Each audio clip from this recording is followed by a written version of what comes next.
Doctor Lohia अपना जीवन लोक कल्याण के लिए सदैव उन्होंने समर्पित किया। देश की वंचित और पीड़ित जनता के हितों के लिए वो निरंतर संघर्ष करते रहे।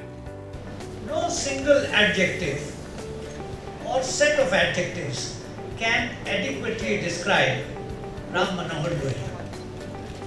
For over 2 decades, he was the stormy petrel of Indian politics. He was erudite and had a passionate interest in all matters relating to human freedom, justice and dignity. Gandhi, Lohia, Deendayal, अगर इनके विचारों को हम देखें तो मूलभूत एकता दिखाई देती है तीनों के विचार में। ये तीनों महापुरुष ऐसे हैं जिन्होंने भारत के सामाजिक और राजनीतिक जीवन को एक नई दिशा दी है। लोहिया जी तो विलक्षण प्रतिभा के धनी थे, बहुत कम आयु में ही चल बसे। 42 में जब भारत छोड़ो आंदोलन चल रहा था तो जो उनकी भूमिका थी, जेपी की भूमिका थी, इसको कभी भुलाया नहीं जा सकता। It is not uncommon for the Lohiyites to get emotional while speaking about Lohia.